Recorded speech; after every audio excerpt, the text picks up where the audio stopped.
بسم اللہ الرحمن الرحیم۔ السلام علیکم ورحمۃ اللہ وبرکاتہ۔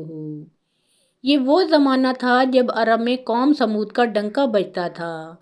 یہ لوگ زیادہ تر کھیتی باڑی کرتے تھے۔ اللہ تعالیٰ نے ان کی زمین کو بڑی زرخیزی عطا کی تھی۔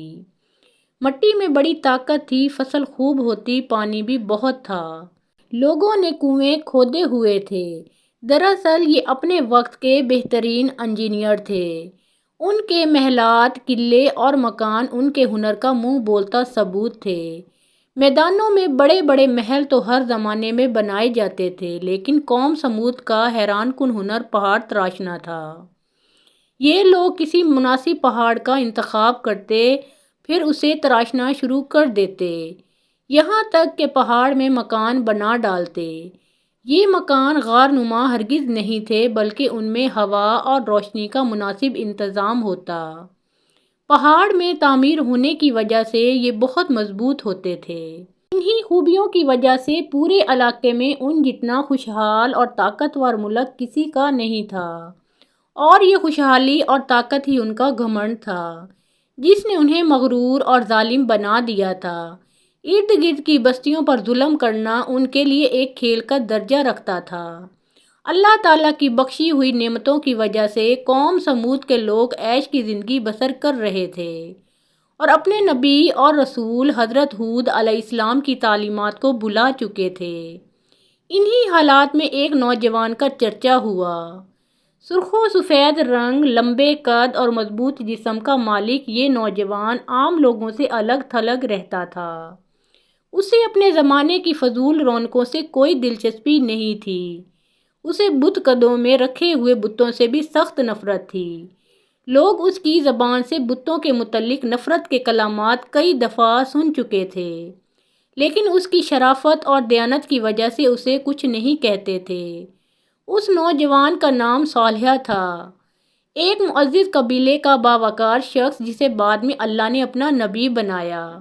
حضرت صالح علیہ السلام نے شہر کے بڑے بڑے لوگوں کی دعوت کی۔ انہوں نے کھانا کھلانے کے بعد لوگوں کی آمد کا شکریہ ادا کیا اور انہیں بلانے کا مقصد بتاتے ہوئے کہا، اے لوگوں، آج میں نے تمہیں وہ باتیں یاد کرانے کے لیے بلایا ہے جن کو تم بھول چکے ہو۔ مجھے علم ہے کہ تم اس بات کا انکار نہیں کرتے کہ اللہ ہی نے تمہیں اور تمہاری زمین کو بنایا ہے، لیکن اس کے باوجود تم اس کی عبادت کرنے کی بجائے جھوٹے خداؤں کے سامنے جھکتے ہو۔ اے میری قوم کے سرداروں، یہ گمراہی چھوڑ دو، ایک اللہ کی عبادت کرو، وہی تمہارا اصل رب ہے، اسی سے اپنے گناہوں کی معافی مانگو اور سرکشی کا رویہ چھوڑ دو۔ حضرت صالح علیہ السلام کی گفتگو کے جواب میں ان سرداروں نے کہا، اے صالح، ہمیں تم سے بہت سی امیدیں تھیں، ہم تمہیں بہت معزز اور باوقار شخص سمجھتے تھے، لیکن تم نے ہمیں گمراہ کہہ کر ہمارے باپ دادا کے دین کو گالی دی ہے۔ تمہاری کوئی بھی بات ہماری سمجھ میں نہیں آئی۔ آخر ہم ان خداؤں کی پوجا کیوں چھوڑ دیں جن کو ہمارے باپ دادا پوجتے رہے ہیں؟ تم نے ہمیں بہت زیادہ مایوس کیا ہے۔ حضرت صالح علیہ السلام نے انہیں سمجھانا چاہا، لیکن وہ ناراض ہو کر وہاں سے اٹھ آئے۔ انہوں نے حضرت صالح علیہ السلام کو خبردار کیا کہ اگر انہوں نے یہ باتیں عام لوگوں میں کیں تو نتائج کے وہ خود ذمہ دار ہوں گے۔ حضرت صالح علیہ السلام نے سرداروں کی دھمکی کو کوئی اہمیت نہ دی اور اپنی رسالت کا عام اعلان کر دیا۔ یہ خبر جنگل کی آگ کی طرح پھیل گئی کہ صالح علیہ السلام نے رسول اللہ ہونے کا دعویٰ کر دیا ہے۔ انہوں نے اپنی قوم کو بتایا کہ وہ حضرت نوح علیہ السلام اور ہود علیہ السلام کی طرح کے رسول ہیں۔ ان کا انکار کرنے پر اللہ ان پر عذاب نازل کرے گا، مگر طاقت کے غرور میں پڑے ہوئے سرداروں اور مذہبی رہنماؤں نے لوگوں کو یہ کہہ کر تسلی دی کہ اگر وہ خدا کی نافرمانی کر رہے ہوتے اور گناہ کی زندگی بسر کر رہے ہوتے تو اللہ انہیں پورے عرب میں اتنی عزت نہ دیتا، ان کی زمینوں کو اتنا سرسبز نہ بناتا اور ان کے محل اور پہاڑوں میں تراشے ہوئے مکان اتنے عمدہ نہ ہوتے۔ بت خانوں کے مالک یعنی کاہن کہتے، اے لوگوں، خود سوچو، جو ہاتھ گناہگار ہوں ان ہاتھوں میں اللہ یہ ہنر کیوں پیدا کرے گا جن کی وجہ سے وہ پوری دنیا میں معزز بن جائیں۔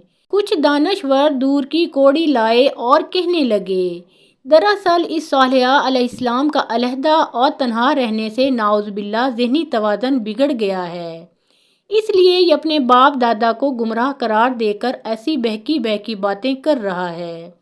کچھ زیادہ ہمدردی جتاتے تو کہتے، بیچارے صالح علیہ السلام پر کسی بدروح کا سایہ پڑ گیا ہے۔ بعض تو یہ کہنے سے بھی باز نہ آئے کہ صالح جادوگر ہو گیا ہے۔ کچھ سردار کہتے، ہمیں یقین ہے کہ صالح علیہ السلام نے یہ سارا چکر اس لیے چلایا ہے کہ وہ لوگوں کو بیوقوف بنا کر ان کا سردار بن جائے۔ یہ بہت چالاک شخص ہے، لیکن حضرت صالح علیہ السلام نے سرداروں اور بت قدوں کے کاہنوں کی باتوں کی کوئی پرواہ نہ کی اور اپنی تبلیغ جاری رکھی۔ آپ کی کوششوں سے کچھ لوگ آپ پر ایمان لے آئے اور آپ کے رسول ہونے کا اقرار کر کے شرک اور بری باتوں سے باز آ گئے۔ ان میں سے اکثر ایسے تھے جو غریب اور عام لوگ تھے۔ قوم کے سرداروں نے ان ایمان لانے والوں کو بیوقوف قرار دیا اور حضرت صالح علیہ السلام کا خوب مذاق اڑایا۔ کئی برسوں کی تبلیغ کے بعد سمودی قوم آپ علیہ السلام سے تنگ آ گئی۔ وہ آپ کو اپنے طاقتور قبیلے کا معزز شخص ہونے کی وجہ سے کوئی نقصان بھی نہیں پہنچا سکتی تھی۔ ان دونوں قبیلوں کے کسی فرد کے قتل ہو جانے پر جنگ کا لمبا سلسلہ شروع ہو جاتا تھا۔ چنانچہ قوم کے سرداروں نے بت قدوں کے کاہنوں سے مل کر ایک وفد بنایا۔ یہ لوگ حضرت صالح علیہ السلام کے پاس گئے اور کہا، اے صالح، ہم تمہاری باتوں سے سخت تنگ آ گئے ہیں۔ تمہاری عذاب کی دھمکیوں نے ہمارا جینا مشکل کر دیا ہے۔ ہماری خوشحال اور رنگین زندگی کو تم نے کباب میں ہڈی بن کر تباہ کر دیا ہے۔ اس موقع پر ہم تم سے صاف صاف باتیں کرنا چاہتے ہیں، وہ یہ کہ تم کوئی معجزہ دکھاؤ۔ اگر تم نے ایسا کر دیا تو ہم تم پر ایمان لے آئیں گے۔ تب آپ علیہ السلام نے قوم سے پوچھا، تمہیں کیا معجزہ چاہیے؟ قوم نے کہا، اگر تم اللہ کے نبی ہو تو یہ سامنے جو چٹان ہے، یعنی یہ جو پہاڑ ہے، اس سے ایک اونٹنی برآمد کر دو۔ تو حضرت صالح علیہ السلام نے دعا فرمائی، چٹان پھٹی اور ایک خوبصورت ترین اونٹنی برآمد ہو گئی۔ اونٹنی چلتے ہوئے قوم سمود کے پاس آئی۔ حضرت صالح علیہ السلام نے کہا، یہ اونٹنی اللہ کی نشانی ہے اور یہ تمہارے مطالبے پر بھیجی گئی ہے، اس لیے ایک دن یہ پانی پیے گی اور دوسرے دن تم۔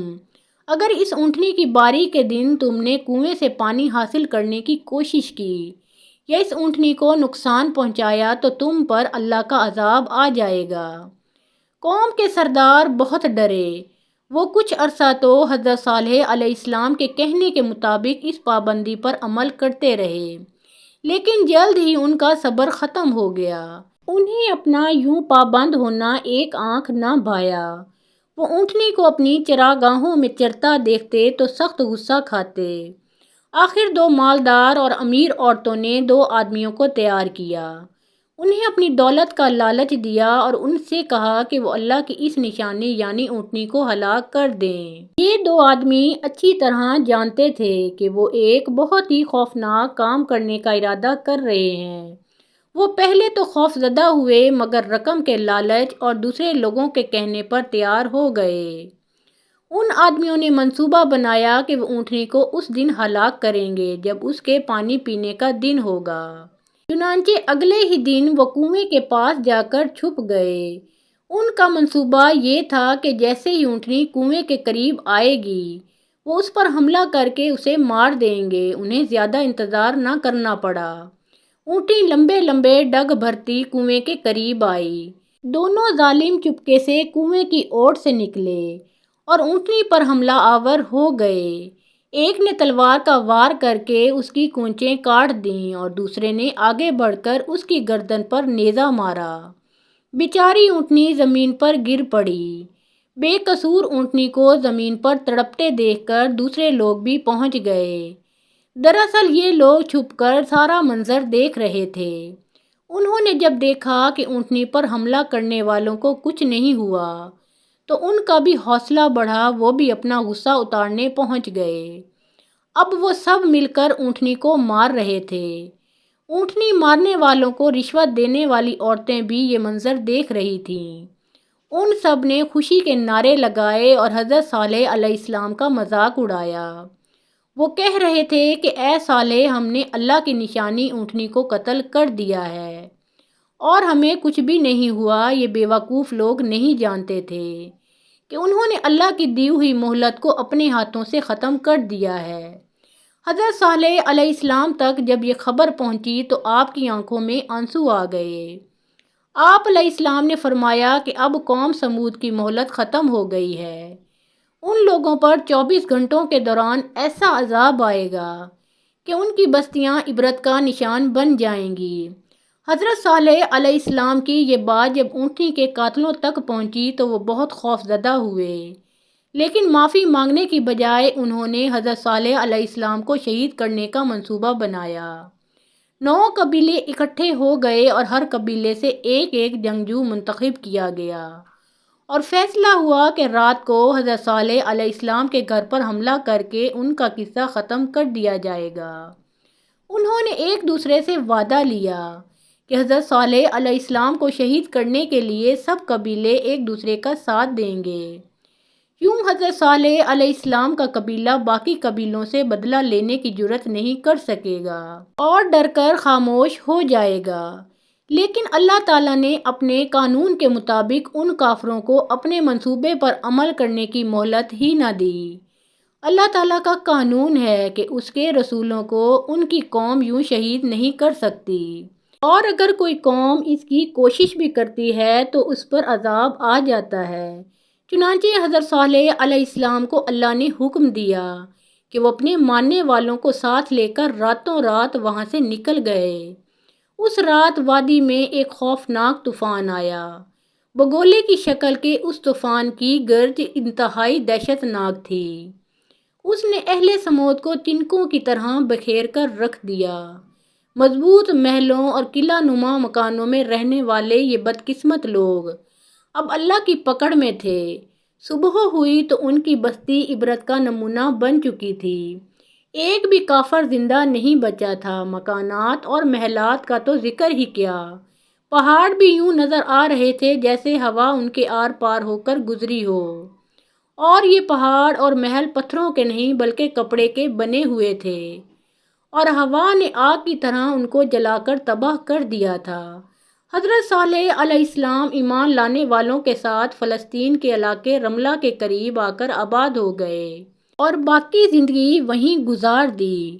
محترم ناظرین، پیارے آقا محمد مصطفیٰ صلی اللہ علیہ وآلہ وسلم کا امتی ہونے پر ان کا پیارا نام ایک بار کامنٹ سیکشن میں ضرور لکھیں۔ اگر ویڈیو پسند آئی ہو تو لائک اور شیئر کریں۔ مزید اسلامی واقعات کے لیے ہمارے اس چینل کو سبسکرائب کریں۔